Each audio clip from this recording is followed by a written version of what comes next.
All right, guys, welcome back to episode of Sports on High. It's been a couple of weeks. We're getting back on track, and we're starting off today hot, man. Rich says he's got a Zion take that's going to put everybody down. What's going on, I'm, Rich? I'm ready. We're back. We're fired up. A little vacation time, a little fun. I apologize for nothing. Okay. Well, tell me about this Zion take that you got. All right, let's jump into this. First things first. No matter what, whether Zion ever actually plays an NBA game, as of right now, $95 million. He's already guaranteed $95 million, regardless of whether he plays a game or not. And that's his shoe deal. That's between his NBA contract, shoe deal, and all his other endorsements and everything he's got going on. He's at minimum $95 million in the bank. Never has to do anything ever. All he's got to do is attempt to play basketball. Doesn't even have to actually play. It's all guaranteed money. Okay. Done. 95 mil. Good for Zion. Set for life. His kids are set for life. He's fine. He's ready to go. Zion is the next Greg Oden. Greg Oden never played in the league. No, Greg Oden played a few games, looked good for a little bit, but Did he? I thought he was. Yeah. Oh, that was Elton. Was it Elton? What's that thing that never played? I was telling this take to I forget, I think my son, both my sons, and they came up with Brandon Roy as what they thought was a better comparison. A guy that was an all-star once, but degenerative knees and never made it past his third year. I think Zion's knees are so fucked that I set the over-under as games played in his rookie year at 35. Ooh. Wow. What gives you indication that his knees are messed up? Just that he ended the rookie league? No. What gave me this information was the fact that ESPN and the Pelicans had to make a statement of, oh, maybe Zion's not done growing, and this is why he has to sit out summer league. When you're starting to make up bullshit fucking answers for why this guy is hurt, that means nobody actually knows, and there's something seriously wrong. He's got Todd Gurley knees at 19. Can we just say what it is? Like, this kid clearly played too much AAU and too much bullshit, and he's hurt. And he's not going to be what everybody thinks he's going to be. Wow. He's not. He's not making it to year 7. He's not making it to the Supermax contract. He won't. All right. Not That was gonna definitely a do- hot take. See, now, here's the other thing I have a problem with. I don't think it's a hot take. It's just telling the truth. Just calling it like I see it. Why is everybody so eager to make excuses? Like, the Pelicans just released a video of him dunking in a Pelicans uniform. Like, why would you do that? Because their whole reason was his knees are fine. Bullshit. If his knees are fine, you don't need to say anything. This is like the Rams last year telling us Todd Gurley's not hurt. Well, if you're telling me over and over again he's not hurt, what am I going to think? That he's hurt. Everybody thought that he was hurt, and it eventually came out that he had arthritic knees. Yeah. If I tell you, don't worry, I definitely didn't sleep with your sister, what's the first thought that you have? He tried to sleep with my sister at minimum. Yeah. So why are they keep telling us that he's definitely not hurt? Because he definitely is hurt. Just like definitely didn't try and sleep with your sister. Don't worry, it's okay. No, I'm going to shoot a video of us not in the same room. Definitely not in the same room. We've definitely never met. I've never talked to your sister. I've never in any way, shape, or form had any contact with your sister. She did not DM me on Instagram. None of that happened. And Zion's definitely not hurt. He's fine. He's just growing pains because he's going to be, like 6'9" eventually when he's really only 6'5". Like, what the fuck is up with all the lying and then telling us they're not lying? And ESPN is complicit in all this shit. Well, ESPN, I'm sure, has a lot wrapped up in Zion becoming successful, too. You know, they drive that hype train. You know how many games Luka had on what's considered to be primetime TV last year? No. 5. Okay. The Pelicans already have 19 games on. Wow. That's a lot. I know they got a Christmas Day game. They're going to be here in Denver on Christmas Day. Yeah. I was shocked. Guess what? I don't think Zion's playing. Okay, so I won't buy tickets yet. Don't buy tickets yet. And if you do, buy them just to sell them real quick. But this Zion hype train's out of control for no reason. No reason. You tell me what this guy's done to prove that he's really... Did he win an NCAA championship? No. Was he Danny Manning? No. No, he wasn't. He wasn't. Why do they keep lying about his height? You see him... You believe he's 6'5"? Yes. Have you seen What pictures is his of height him? on the record? Probably like 6'9". I don't know. Let's look this up. And by the way, we're without Brady today. Brady's on a long overdue vacation, so enjoy your toes in the sand out there, Brady. He's there in a padded room. It's all right. Just tell him the truth. He'll be back. He's listed at 6'7". Okay. Okay. Now here's something you need to know about the listed NBA players' height. They take 2 measurements at the combine of NBA players. They take them without shoes, and then they take them with shoes. And the height that is always listed is their with shoes height. Well, with shoes, I could be 6'2". I'm not 6'2", but with big Air Maxes on, yeah, of course I'm 6'2". So Zion's listed at 6'5", you're saying? Yeah.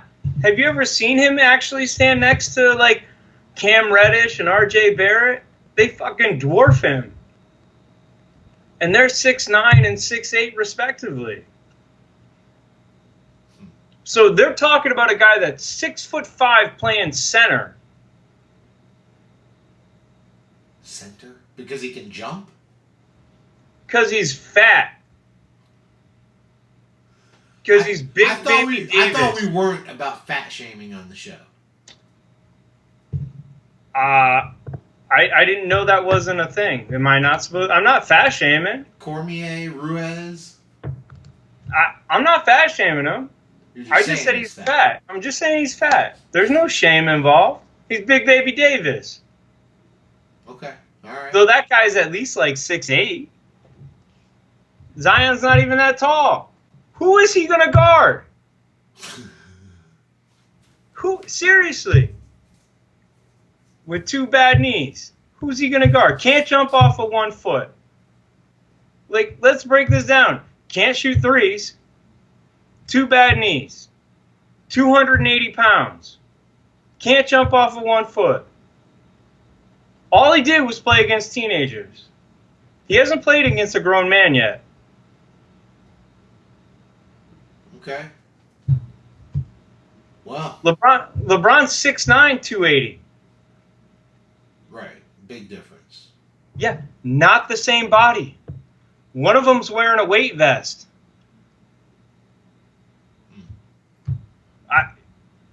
I'm just saying, everybody's hyped. I'm telling you, don't buy the hype. 35 games. 35 games. Is there somewhere you can bet on that? I'm sure somewhere in this world there's somebody with a little black book that will take your action. But I say bet against Zion for everything you can. Just bet against all of it. So the guy's got $95 million. Who's going to win NBA Rookie of the Year? I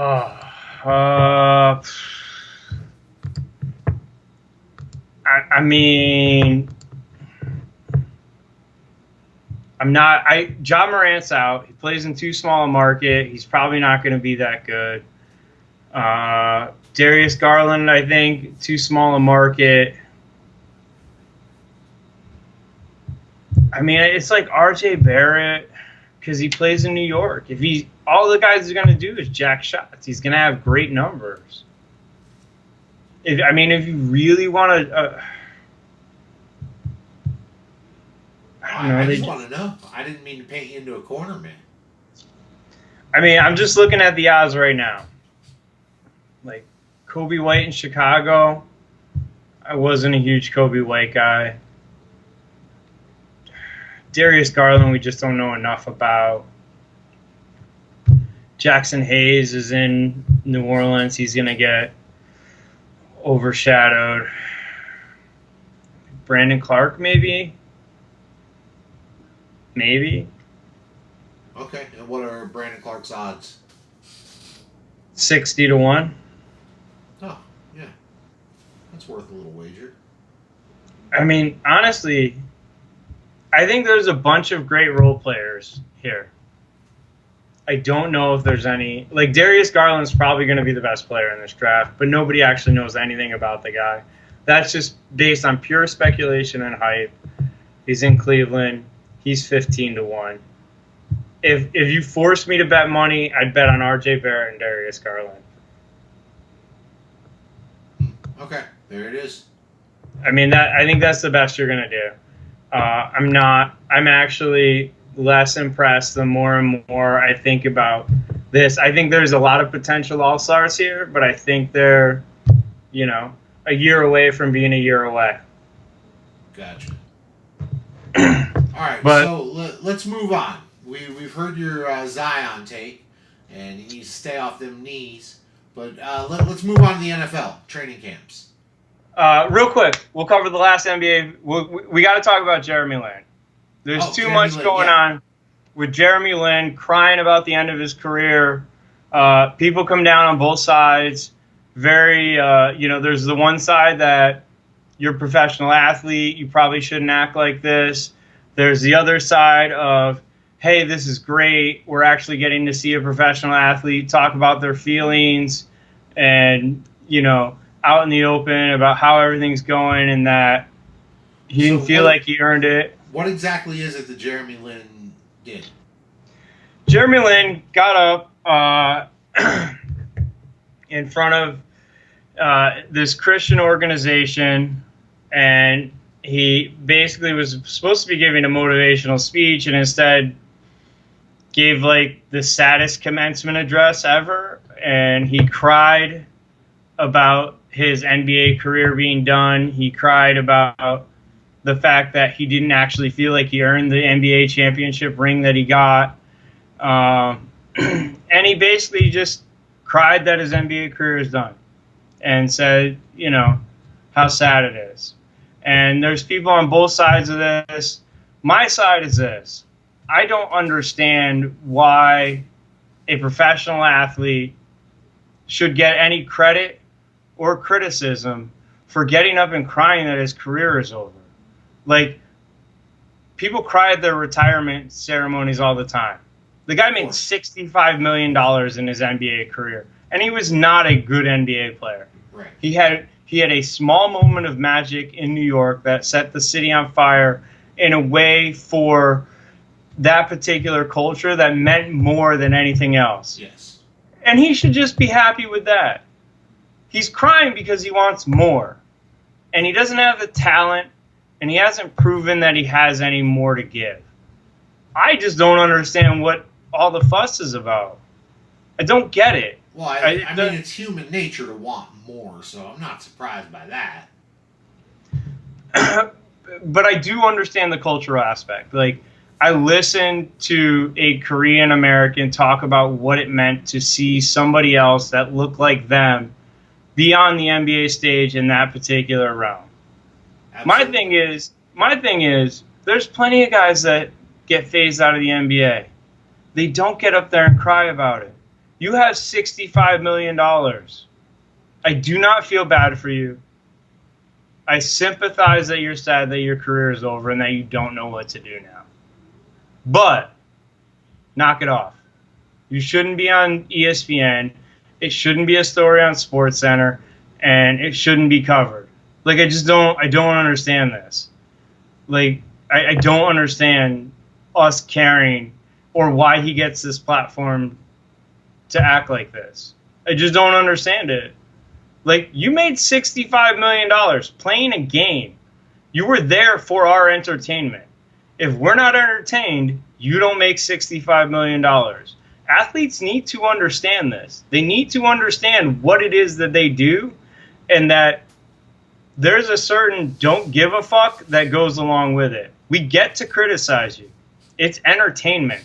We get to criticize movies. We have professional film critics. We get to criticize restaurants. That is an entertainment luxury.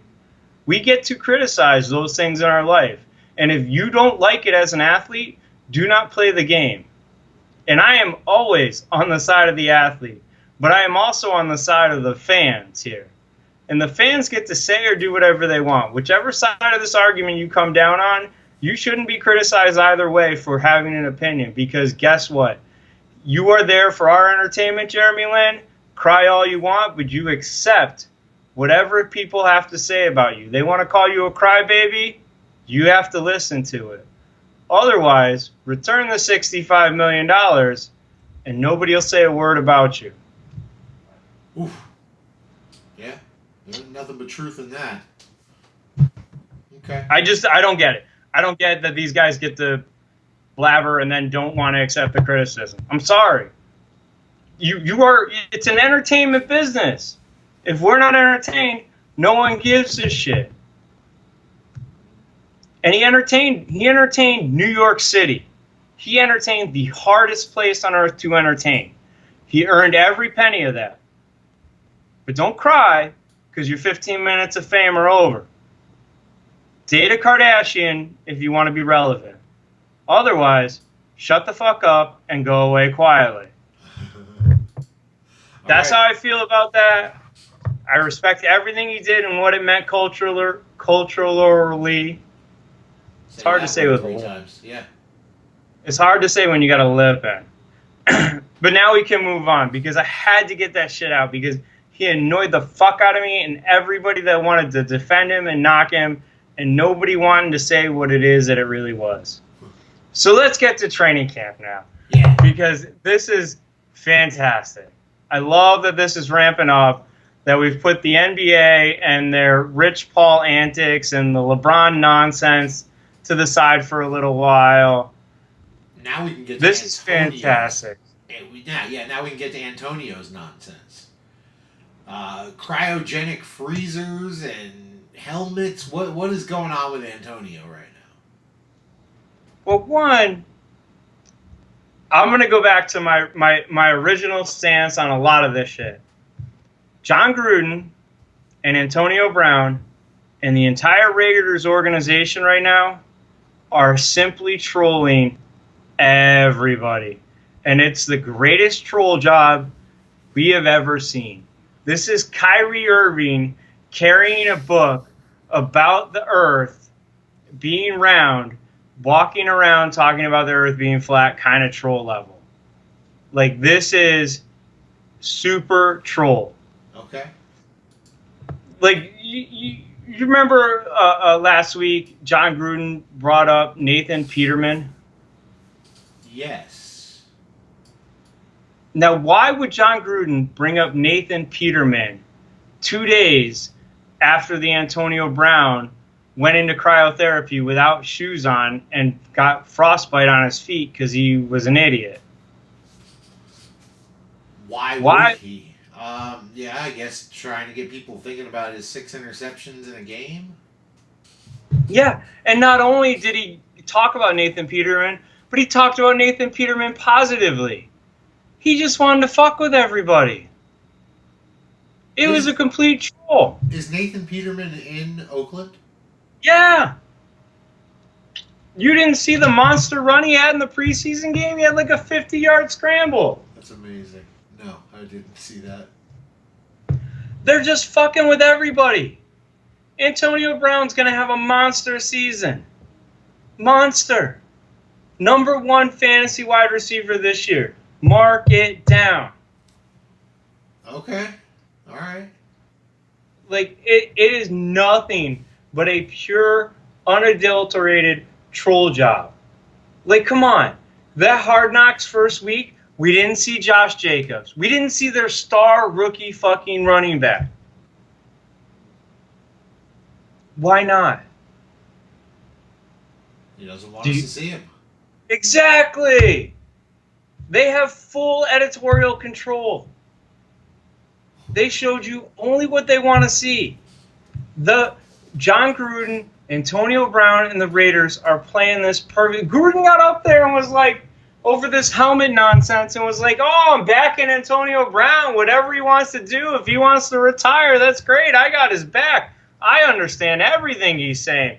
This is fucking great. The same fucking coach that would throw any other player under the bus. And you're telling me this isn't orchestrated trolling?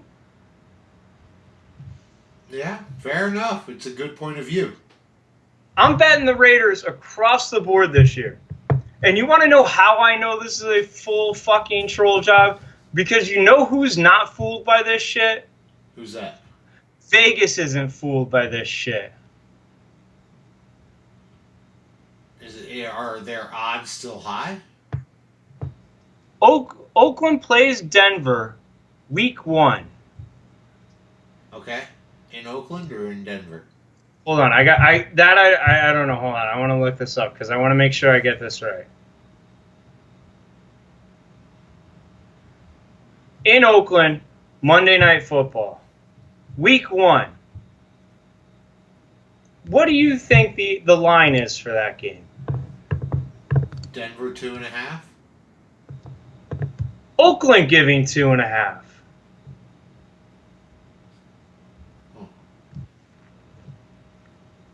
Maybe they have no faith in the Broncos.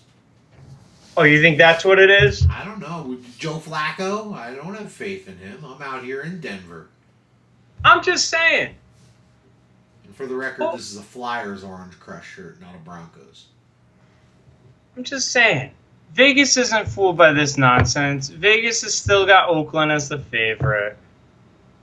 Don't believe the hype. Don't believe the bullshit. Vegas will tell you what's really happening, and Vegas thinks that Oakland's still going to be fine. Okay, what does Vegas tell us about the Ezekiel Elliott situation?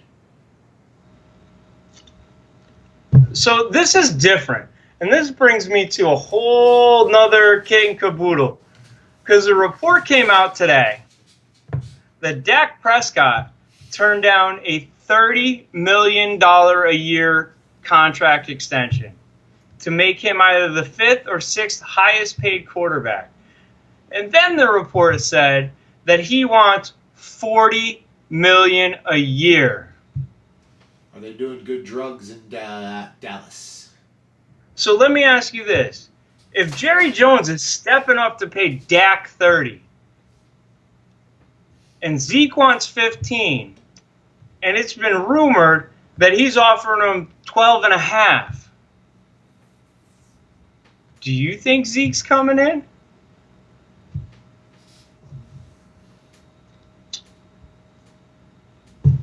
I would like to say yes, but you're making a compelling argument for no. Do you think Dak is going to play next year? Do you know how much the Cowboys were evaluated at by Forbes? How much that franchise is worth? How many billions? 5 of them. Yeah. A $5 billion organization. Which brings me... Dak Prescott's the face of that.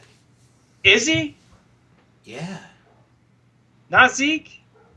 Not Jerry Jones? Jerry Jones is the face of that organization. Yeah, Jerry Jones. But you talk about the face of the team, yeah. Dak Prescott is probably going to be there throwing the football in 8 years. I don't know that Ezekiel Elliott's going to be running the ball for them in 8 years. Is Dak going to be there? Is Dak worth that much money? Because I love Dak's standpoint. Dak's like, go ahead, don't pay me. Let me become a free agent. Find somebody else. That's Dak's standpoint. Zeke's got the same standpoint.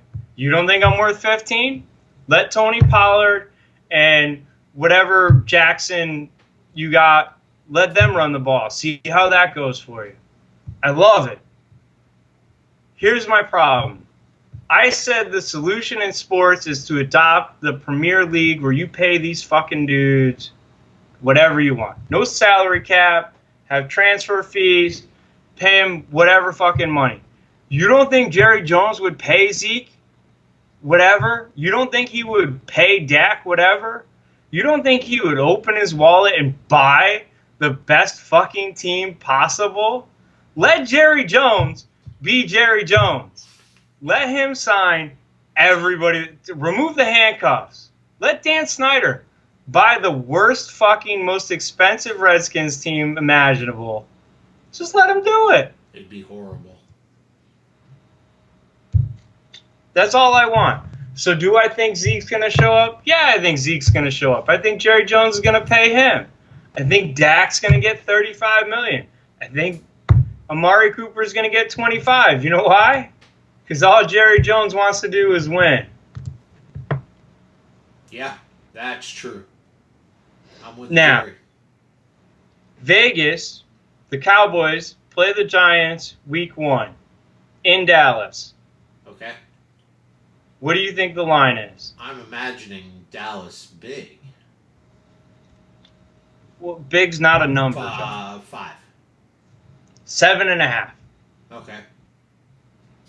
Bigger. So Vegas thinks that Zeke is playing. Or that it doesn't matter whether Zeke plays and the Giants just really suck that much. Okay, so what does Vegas say in Los Angeles about Melvin Gordon? Well, they play the Colts week 1, which is interesting. Oh, yeah, because Luck, too. So right now, the Chargers are a 3-point favorite. I think that says we don't know about Luck. We don't think Melvin's going to be there. 3 points. Where is it? In Los Angeles? Yeah, but I don't think that matters because they don't even sell out 25,000 people. Okay. So worst home field advantage in all of football. Was it better when they were in San Diego? Yeah.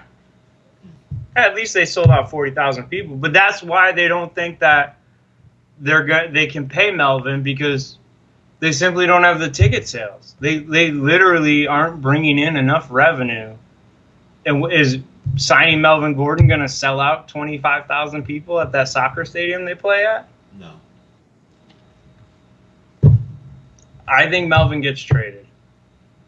Like week 2. And where do you think he gets traded? That would have to be a different question where we'd have to look at the salary caps, because not a lot of teams can actually afford to take on Melvin Gordon right now, financially. One of the big players was the Texans until they picked up Duke. And I don't think they're going to do it. Though they did just trade Clowney. I missed that. Where'd Clowney go? I don't know. I just saw it in one of our group texts. I didn't dive too deep into it. I was walking back from the gym. I'll look it up. But yeah, Clowney got traded. I think cuts this year are going to be real interesting. I think you're going to see a lot of talented guys without jobs, because for some reason the NFL has adopted a stars and scrubs mentality. That if you're not on a cheap contract, you're on a middle-of-the-road contract, you're expendable. And guess who freed up cap space to sign 3 middle-of-the-road guys? Who's that? The New England Patriots. They can afford to take on 3 $5 million contracts because of the way they restructured Brady's deal. I heard that Brady could potentially be a free agent at the end of the year. Is that setting him up for retirement this year, you think? Absolutely not. They just punted his contract. Like, this is what I don't understand. So Brady could be a free agent because the Patriots could void the last 2 years of the deal. You think the Patriots are going to void Tom Brady's contract? Yeah. You know what they're going to do? They're going to void it, and within 5 seconds, Brady's going to sign a new deal worth way more money but it's going to be structured in some way to provide them with more cap space next year so they can sign more guys. And, you know, they're just going to pay Brady for the rest of his life, and they'll extend it out and blah, blah, blah. And we'll have Tom Brady Day right next to Bobby Bonilla Day. Makes sense. So, Jadeveon Clowney actually got traded to a monster defense. He's now a Baltimore Raven. Woo! If that guy can stay healthy. That's a nasty environment for him, huh? Yeah, it's great for my Cleveland Browns won't make the playoffs take. I have a bet, them in Pittsburgh, who's going to end with a higher record with someone in one of our fantasy football league. I do not see this Cleveland Browns train wreck ending well. I can't, for the life of me, I can't figure it out. I cannot figure it out. You got a bunch of mercenaries on defense. You traded away your best offensive lineman. You have Odell Beckham, who has only ever been a crazy person. You got Baker, who clearly is a crazy person. Like, those two are probably out partying all the time. Sure. And you got John Dorsey, who's like, oh, there's a crazy guy. He's committed a felony. We should get him. Bring in all the felons imaginable. It's a good thing they're wearing orange because they're all probably should be in jumpsuits. Wow. Yeah, I'm with you. That just looks like more of a circus than a winning football team. I mean, this is a team that just last year, Bud Light had a promotion to unlock free beer when they won their first game. And now, all of a sudden, everybody's hyped that same team a year later is going to win the Super Bowl? Get the fuck out of here. What kind of shit are they smoking out there? What kind of shit is the national media smoking? I don't fucking understand it. John Dorsey spends all the money. All of it. He spent it all. In 3 years, this team is going to be a fucking mess. A goddamn mess. And do you think they've got a window to win in the next two? Not necessarily this year, but can they put something together? I mean, they got 3 more years. And Dorsey's mortgaged the fucking farm to do it. Can they do it? Probably not. Because they don't have the right leadership in there. I mean, they literally just threw all their chips on the table, put their dick on the table, put their car keys, the deed to the title to their car, everything. They threw it all out there. Baker's going to grab his crotch for everybody to see. Oh, absolutely. It's not going to end well. No. Oh, it's so bad. All right. What other stories do you want to talk about in the NFL? I want to talk about something that people aren't talking about. Have you seen recent pictures of Aaron Rodgers? I have not. Aaron Rodgers, I think Brett Favre looks healthier and more like an NFL quarterback right now than Aaron Rodgers does. Aaron Rodgers looks like a guy that went vegan. Oh. He does not look good. He does not look physically healthy. I'm concerned. I think that this is a year that we see the decline of Aaron Rodgers. Okay. And nobody's talking about it. This is the year where Aaron Rodgers falls off that proverbial cliff. So he'll go from the elite top round quarterback to a middling talent? Yeah. I do not think Aaron Rodgers has much gas left in the tank, and I think he's done. Yeah, we talked about that a few episodes ago that we're out on him. I was out on him for he might be a victim of pegging. Yeah, I'm out on him for a plethora of reasons. But now, like, I've seen recent pictures of him, and he is not looking healthy. Like, here, I'm going to send you one. You can throw it up on the screen if you can do it. But he looks like crap. Like, it's just, I don't get it. What happened to this dude? He just gone. Look at that. You're telling me that's an elite athlete?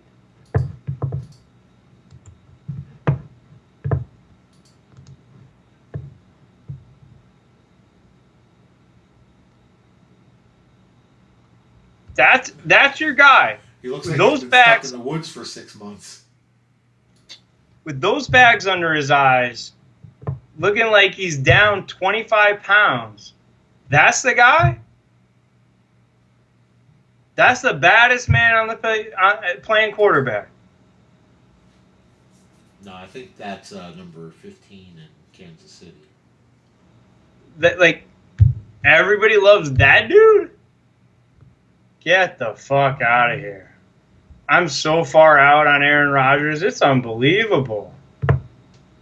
Unbelievable. He looks run down. Okay. Like, whew. Out. I'm out. And the last thing I wanted to touch on in football, how do you feel about all the players now complaining? This is like an annual event. When the Madden game releases, everybody gets pissed off about their ratings. This is like the NBA problem. Why are they so far in their feelings? Hey, you want a better rating? Do better. Yeah, I agree. Do better. There was only 3.99s in the game. There's a DeAndre Hopkins, Tom Brady, and Tom Brady's definitely not a 99. Nook was one, and then the other two were defenders, like Aaron Donald, okay. and I can't think of who the other one was. I know But there was they only gave Brady a pretty high rating because I heard him talking in an interview with somebody. He was in the 90s. You know, it's interesting, but it's not interesting. They're all just a bunch of crybabies. Again, I'll call you a crybaby. I don't fucking care. You're there for my entertainment. Play football, smash into each other. That's what we want to watch. I don't understand why more people won't just say what it is. This is a game of violence. This is our version of the Roman Colosseum. Like, why do we watch football? We watch it because it's giant, amazing athletes doing things that none of us could do in literally a ground acquisition game. One team trying to enforce their will on another, and we want the jersey that we root for to beat the crap out of the jersey we're not rooting for. That's as accurate as it gets. I mean, that's what it is. Now, to amplify my point, you got Cliff Kingsbury bitching that he doesn't look hot enough in Madden. That was Cliff Kingsbury's complaint. That he didn't look hot enough? Yeah. He was upset that he didn't look hot enough. All right. Coach got priorities too. That's the guy that's coaching your NFL team? That's what he's thinking about in his off time? Yeah, I don't think Bill Belichick would worry about anything like that. Or Parcells. They're more worried about football. From the same day. Do you think Belichick's ever even put Madden in and looked at it? I would bet that he's seen it in the locker room.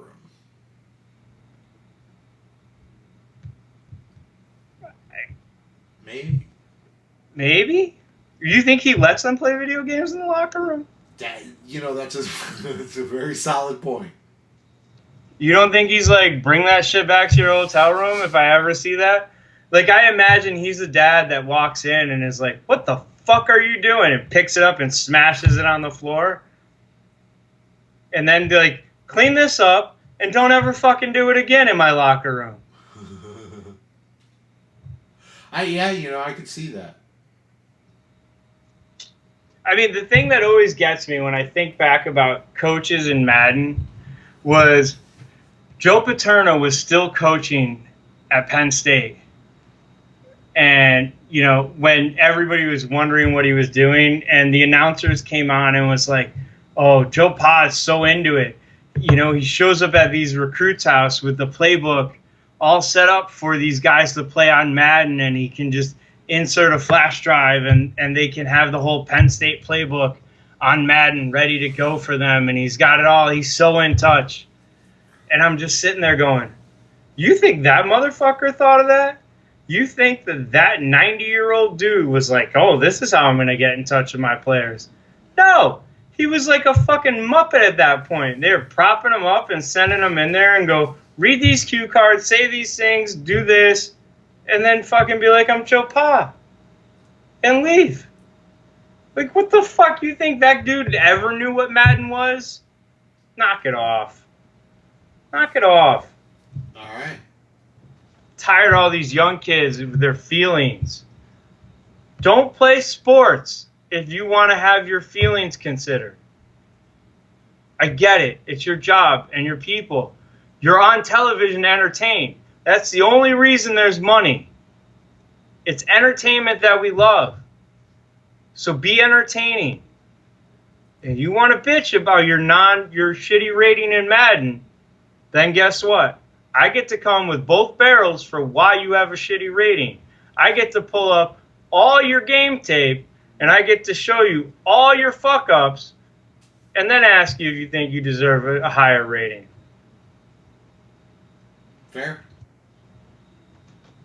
Do they want that? Because we can do that. We could make that a whole special on ESPN.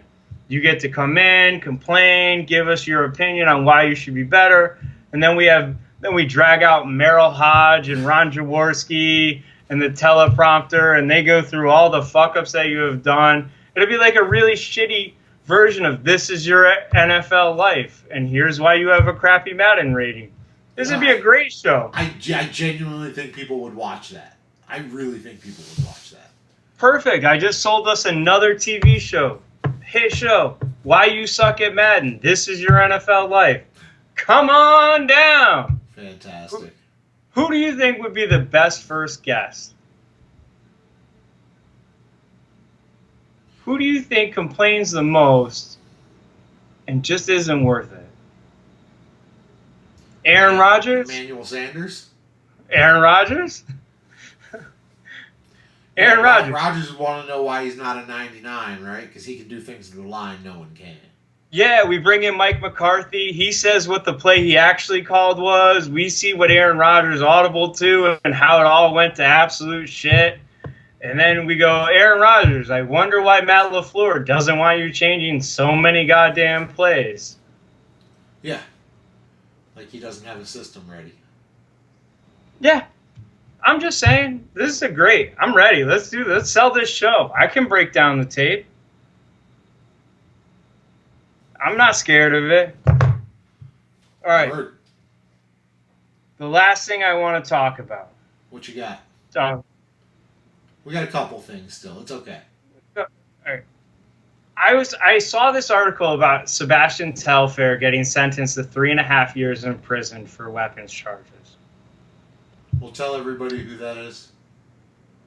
So Sebastian Telfair, when he was younger, much like O.J. Mayo, was on the cover of Sports Illustrated as being the next great big thing. And then he wasn't. So my thought was, how many times do you think Sports Illustrated has fucked up over the years? How many people have fallen underneath the SI jinx? And why is it the SI jinx? And why isn't that SI just was really shitty at their job?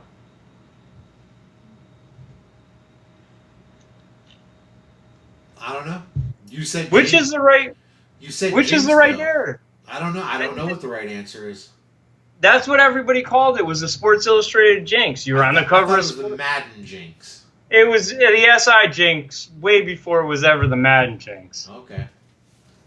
But my question is, why?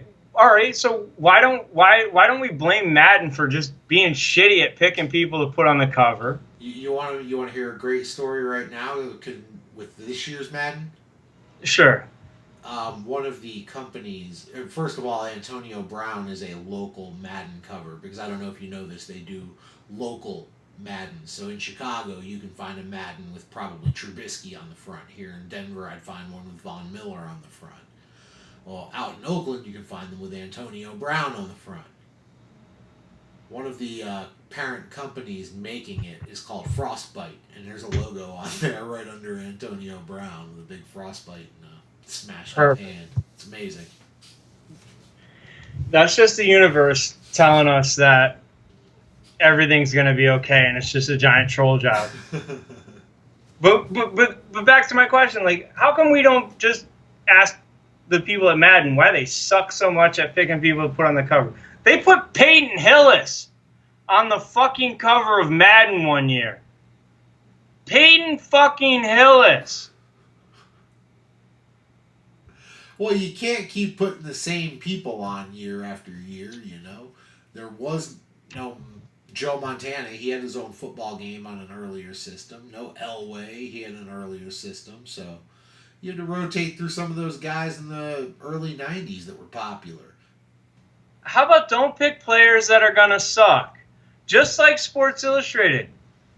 How about you have a little foresight? How many fucking criminals have graced the cover of Sports Illustrated as great athletic heroes only to become criminals? Like, can we get an SI mugshot edition? Fuck the swimsuit edition. Can we get the greatest mugshots? We get the cover with them right next to their mugshot. We could do that on a website. I was gonna task Brady with every, like, you know how the NFL does like their countdown till the season begins? Yeah.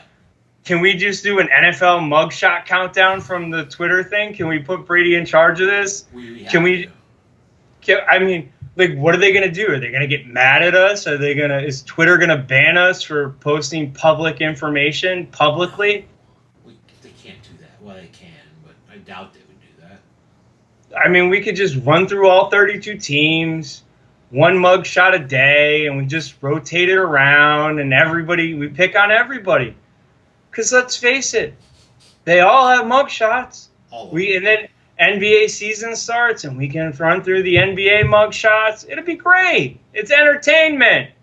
You're there for my entertainment. You make how many millions? You're a public figure. Yep. Let's get it done. You don't have to play sports. I just want to know, can we give SI some of the blame? Some of the blame for how many wrong fucking things they told us. Like, I feel lied to now when I was a kid. I used to read that, enjoy it. OJ Mayo on the cover is going to be the next. Fuck off. Like, how many fucking goddamn criminals did they tell me were going to be great athletes? What would you say? 25% of the covers? How many times was OJ on a Sports Illustrated cover? Are you compounding that? Is that multiple violations there? I'm just asking. I mean, like, how many times have they put... Like, can we just give Sports Illustrated and Madden some blame? Like, stop calling it a jinx. Call it what it is. You're bad at your job. Be better. Be better, Madden. Don't put out a local cover for everybody. Bullshit. Pick the guy that you think is going to be the star for the next year. Pick that guy, put your stamp on it, and stand by it. And don't fucking tell me it's a jinx or some fucking curse. Why don't we call it the Madden Voodoo then? It's dark magic. You want to be rated higher, just get some Madden Voodoo and you'll be higher. So when you live in, like, I don't know, Mississippi, what do you get there? You probably get Eli Manning. All right. Sure. Every other year, they just give you a different Manning. One year it's Archie, one year it's Peyton, one year it's Eli. And every leap year it's Cooper. Got it. I'm in. Perfect. It's all set. That's what Mississippi gets. They got nothing but Manning covers. It's great. I just, you know. I don't know. I'm just tired of, when bad shit happens in sports, we blame curses, jinxes. Like, we have all these cute names for everything. Just call it what it is. People suck at their jobs. Yeah. The Cubs didn't win for 108 years. It wasn't a fucking curse of a goat. They just sucked at their jobs. Yeah, and with the Cubs, they have a fan reaching out for a foul ball that they're willing to blame for losing a game, and not the major league shortstop that boots an error on the next play. I mean, the fucking Red Sox blamed Buckner, and he had nothing to do with them losing. There was another fucking game after that they were winning. Yep. Nobody wants to talk about that. The fucking Mets put congratulations Red Sox on their goddamn scoreboard. And the Mets still won the game, but it's Buckner's fault? What about the fucking manager that literally said, I only left him out there because I wanted him to be there to celebrate? It's not that asshole's fault? And that guy, we don't blame that guy? We don't blame the pitcher that gave up all the fucking hits before that. No? None of that? But, well, I mean, it's hard not to. If Buckner picks up that ball, then the game's over. Series is over.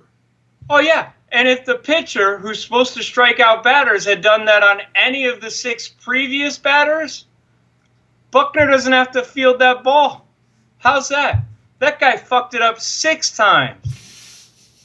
6 times he fucked it up. Buckner once. And Buckner gets blamed? Buckner's was called an error. At least a pitch and a hit is part of the game. And an error is part of the game, but it's an error. It's a mistake. Listen, your job as the pitcher is to strike out the batter. You failed 6 times. Statistically, that's ridiculous. You're the manager. That guy can't fucking field the ball. But you're so confident you're going to win, you don't take him out. And even when the shit is going sideways, what don't you do? You don't take him out.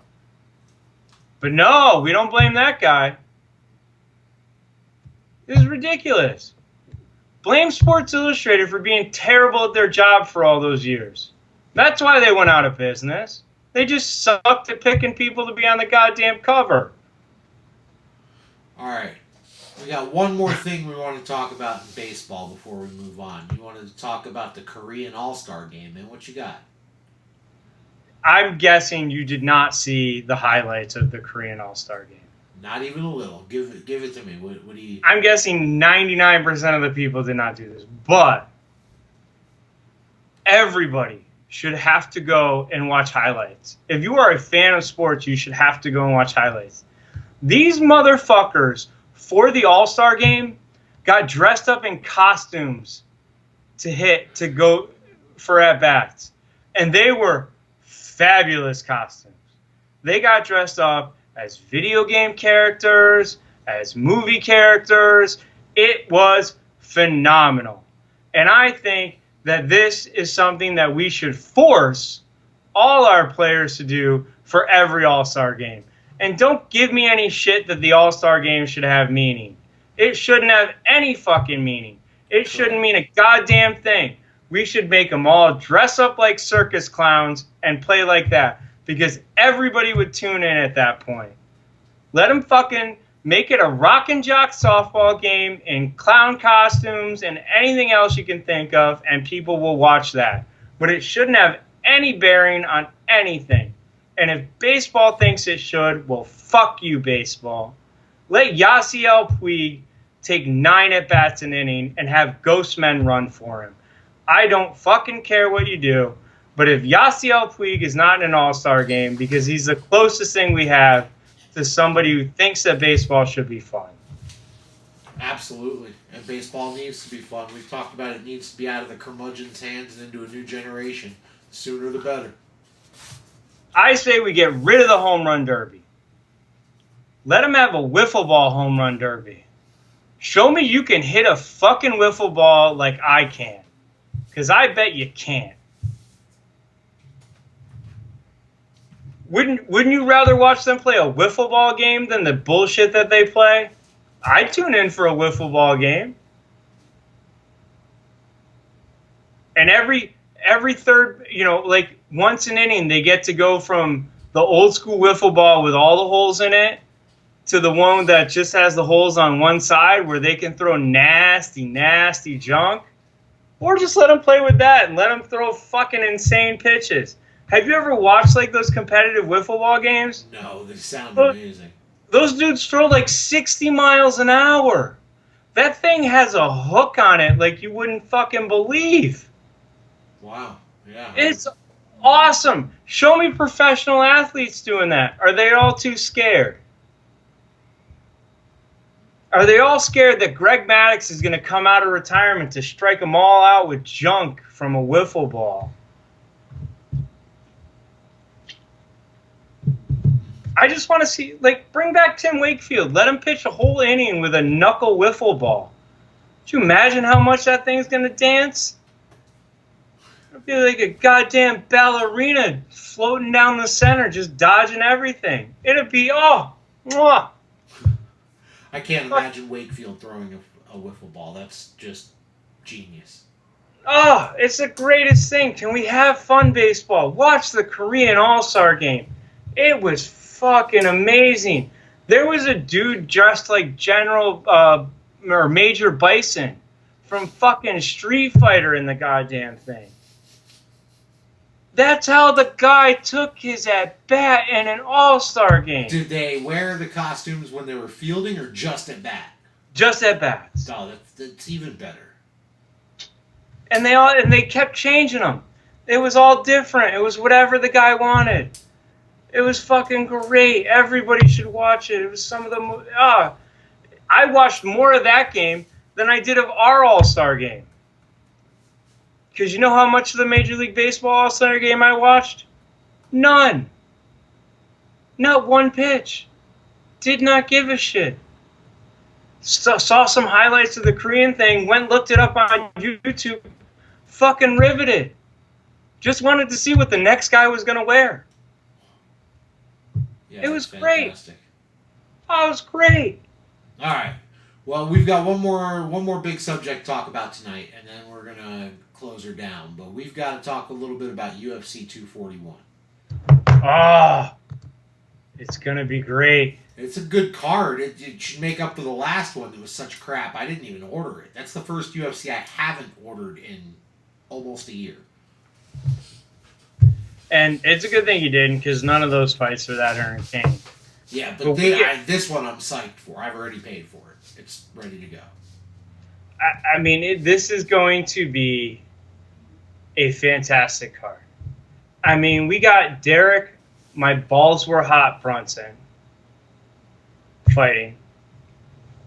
Gonna be amazing. Gonna be amazing. And he's not even favored in this fight. He's the underdog. I'm not even sure who the other dude is. Okay. And let's start at the top of the card. All right. Or do you want to finish there? Oh, let's finish there. Okay. I mean, there's some big favorites. There's some really close fights. There's a couple that I do like. There's Kyung Ho Kang. Really like him. I like Manny Bermudez. Those are both favorites. I think you're going to see a lot of knockouts. Okay. I like so that. you kind of get up to that. You get up to the Derek Brunson fight. Derek Brunson, first round knockout maybe. Big potential. Think if he wins this fight, he might get a title. You know, he's right back in that. Okay.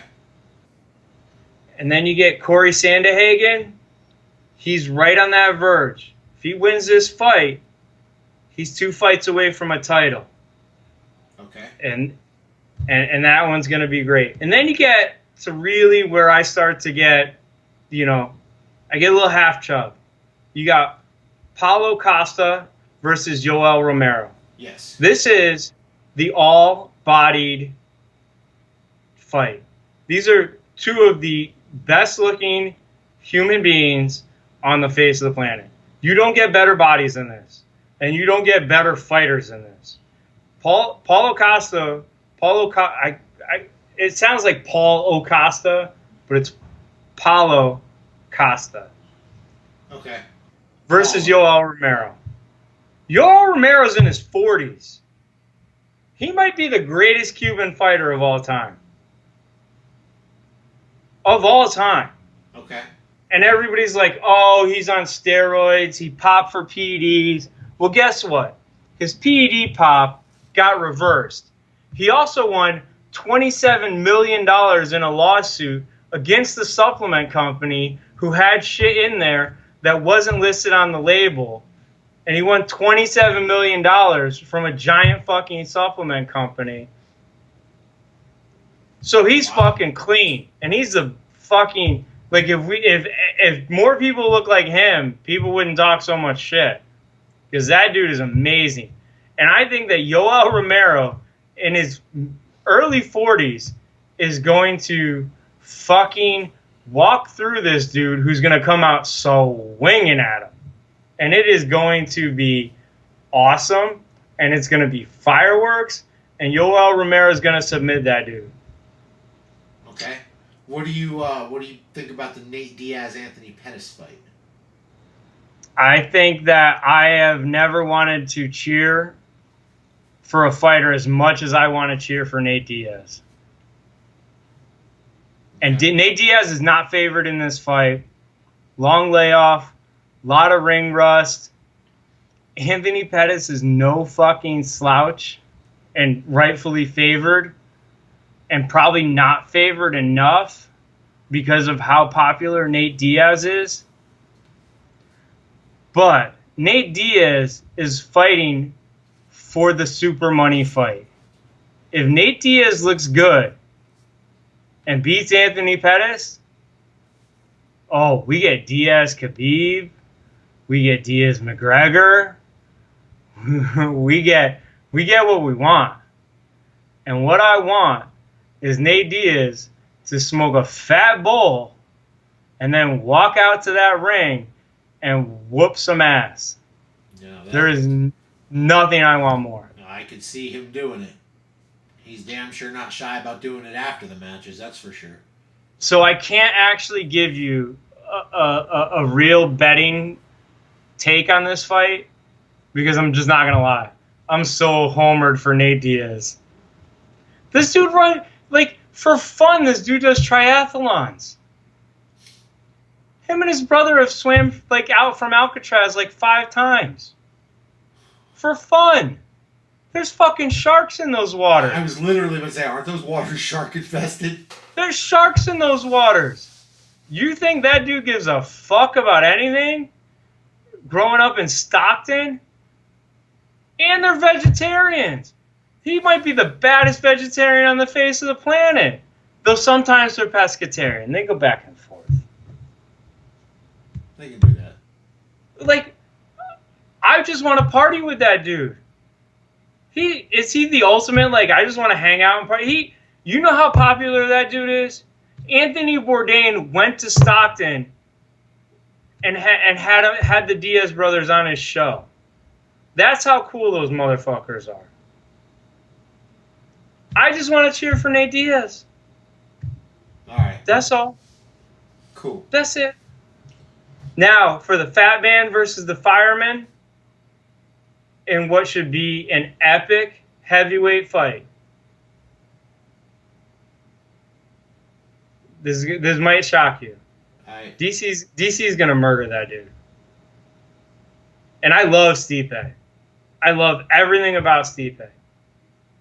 I think DC's gonna murder him. All right, let's hear what you got.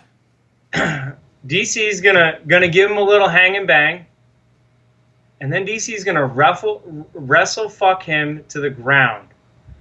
And Stipe is no slouch. Stipe is an amazing heavyweight fighter, amazing heavyweight champion. But this is what, DC's second heavyweight defense or third? Third? If it's his third... It's been a while he's been the champ, so I'm imagining third. Well, he beat Stipe to get the title. And he beat Derek Brunson. Did he fight somebody else? Yeah. He's fought since Brunson, hasn't he? Can you look this up? While you're doing that, I'll tell you why. Because if this is his third heavyweight title defense, then that would tie Stipe's record for most consecutive heavyweight title defenses. Not to mention, DC, in his career, has never lost a heavyweight fight. And from all accounts, DC has taken this shit very, very seriously. Yeah, okay, his last 2 fights were Derek Lewis and Stipe. So this is his third. This would be his third consecutive. Well, that means that he'd have to win one more after this. So it'd only be his second title defense. Right. DC is going to wrestle fuck him to the ground because DC is an Olympic fucking wrestler, and there's a difference between being an amazing MMA wrestler and being an Olympic wrestler. Hang and bang, put on a little show,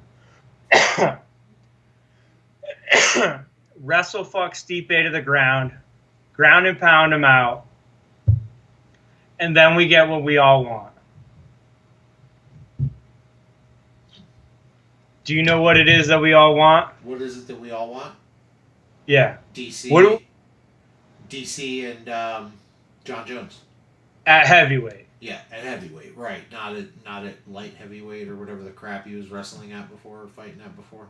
At light heavyweight. So we get DC, John Jones at heavyweight. Guess what fight is next month?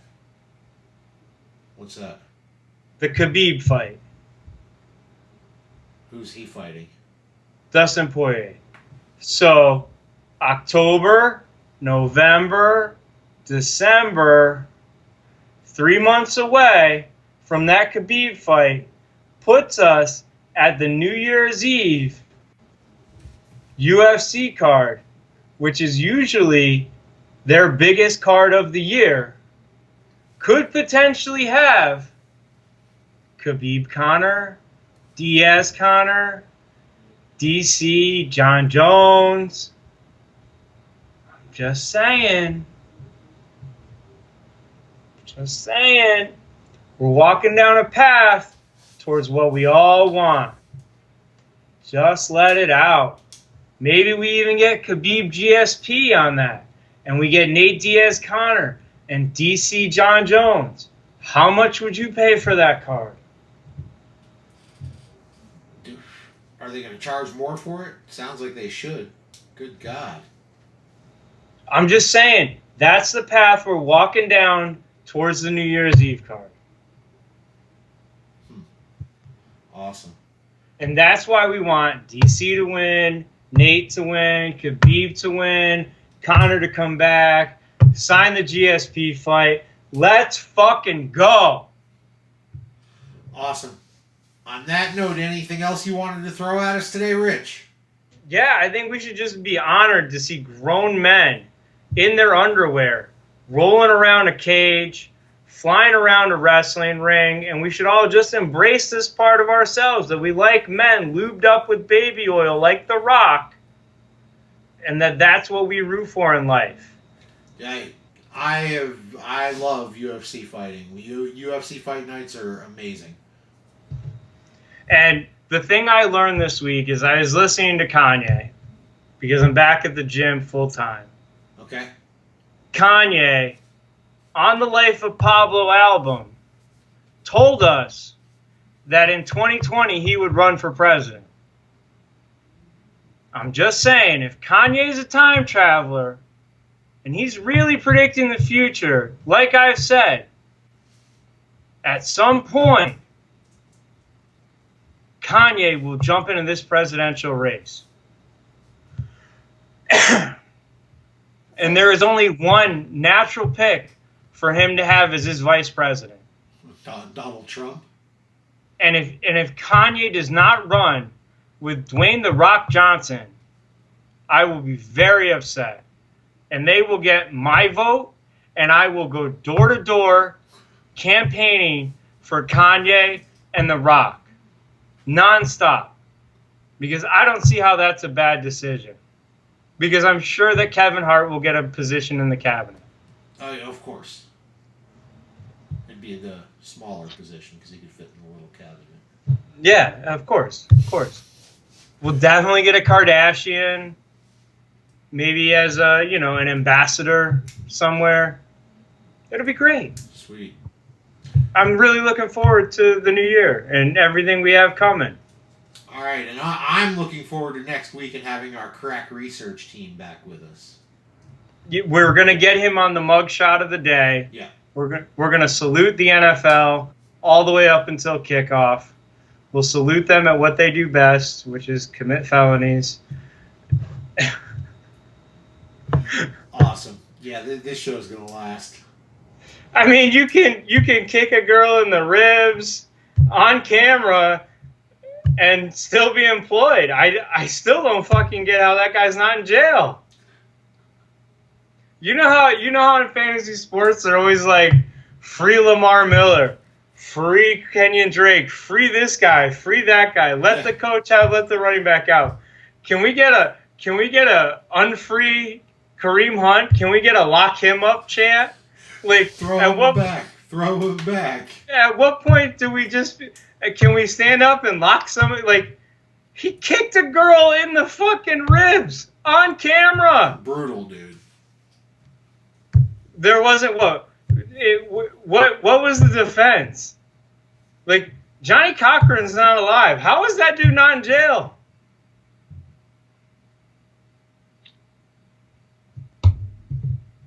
I don't know. Free Meek Mills, swap him out with Kareem Hunt. I'm down. I'm in. Let's get that shirt made. Awesome. All right. Well, thank y'all for joining us this week. Check us out. sportsonhigh@gmail.com. Twitter @sportsonhigh too. Look for the mugshots coming to you. Yeah, we will. We'll talk to y'all soon. The champ is back. Yo.